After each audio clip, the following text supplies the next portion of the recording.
Have you ever felt like your personality, your path in life, was somehow pre-written? Well, Eastern philosophy has this really cool way of looking at it. It says we're not born with a fixed destiny, but with a unique recipe, a special mix of ingredients that makes you, well, you. So let's open up this cosmic cookbook and see what's inside. So, this is the million-dollar question, right? Are we just actors playing out a script that's already been written for us? Or do we actually get to hold the pen? To get to the bottom of that, we first need to understand that destiny is really made of two very different parts. Okay, so here's how this philosophy splits it. On one hand, you've got Myung. Think of this as your personal recipe card, the one you were given the moment you were born. It's your innate blueprint, it's fixed, it's unchangeable. But then there's Un. And Un is the actual cooking process. It's the flow of time, of luck, the choices you make. It's how that fixed recipe of yours gets heated, stirred, and seasoned by the journey of life. Right. So if we're all working with a recipe, we got to know what's in the pantry, right? What are the ingredients? Well, in this system, everything, and I mean everything, is made up of 5 fundamental energies or elements. Let's get to know them. First up, we have wood. Now, I want you to picture a tiny sprout pushing its way up through the hard soil. That is wood energy. It's all about growth, new beginnings, ambition, and that unstoppable, forward-moving drive you feel in the springtime. And what does all that rising wood energy do? It fuels fire. Fire is the peak moment, the big show. It's like the blazing sun at high noon in the middle of summer. This is the energy of passion, of being seen, of performance. It's all about expanding outward with this incredible, vibrant energy. Okay, after all that explosive fire energy, things need to settle down, right? You need a stable ground. That's where Earth comes in. Earth is the great mediator. It's a grounding, stabilizing energy that connects all the other elements together, kind of like that in-between time as one season changes into the next. And from that solid, stable Earth, we get metal. Think of metal as the energy of autumn. It's about harvesting what's been grown, refining it, and bringing things to a solid, definite conclusion. It represents structure, discipline, and a kind of sharp clarity. And finally, think about what happens when you bring a cool piece of metal into warm air. It condenses water. Water is the energy of winter.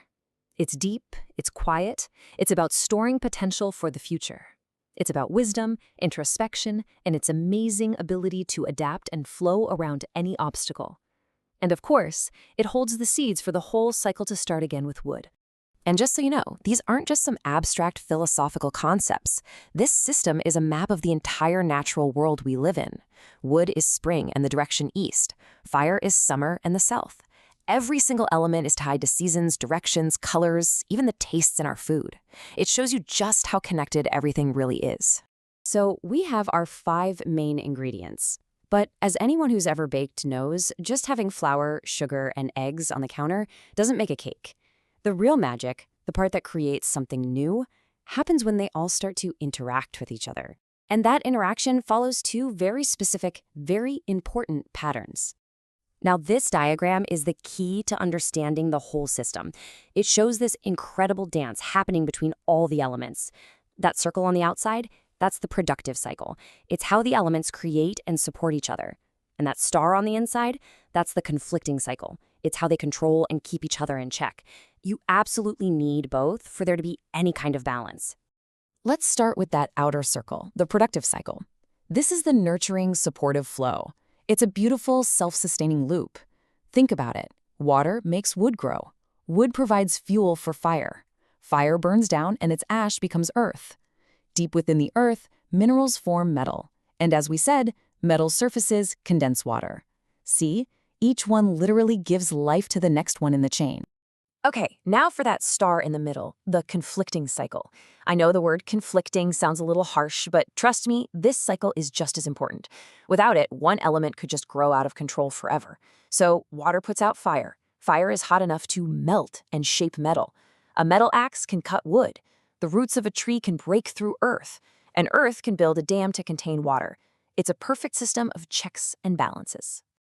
And this whole dance of creation and control, it all points to this one profound idea.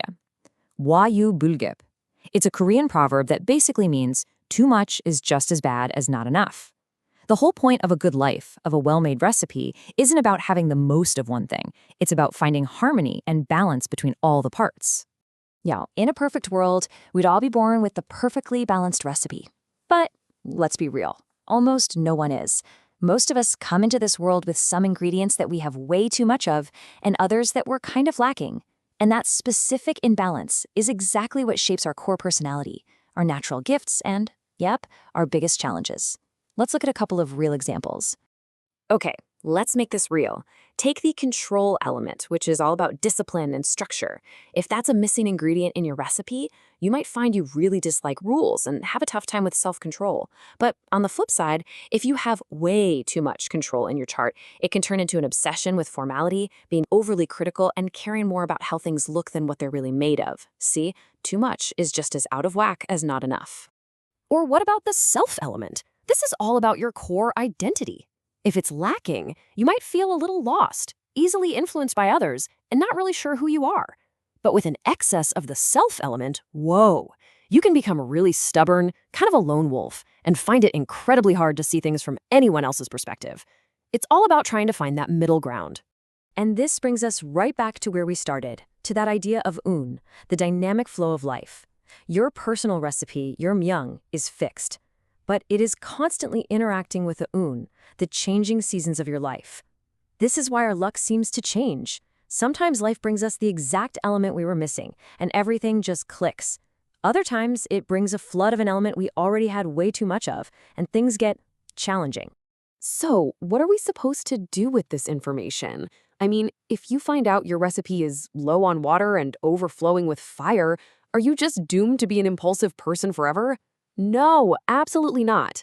Knowing your recipe is the first, most important step to becoming the master chef of your own life. And this, right here, is the most powerful part of this whole philosophy. You are not just the sum of your ingredients. You are the chef. Once you understand your own tendencies, the elements you have a lot of and the ones you're missing, you can start to consciously make choices that bring you back into balance. You can choose new habits, new environments, even new people that supply the ingredients you need. So I'll leave you with this question. Knowing what you know now, what flavor will you add to your life today? If you know you tend to run a little too fiery and impulsive, how can you consciously add a dash of water? Maybe 5 minutes of quiet time? If you feel stuck and are lacking wood energy, what's one tiny step you can take to get a new project moving? See, knowing your recipe doesn't lock you in a box. It gives you the power to choose the flavor of your day, and ultimately to create the masterpiece that is your life.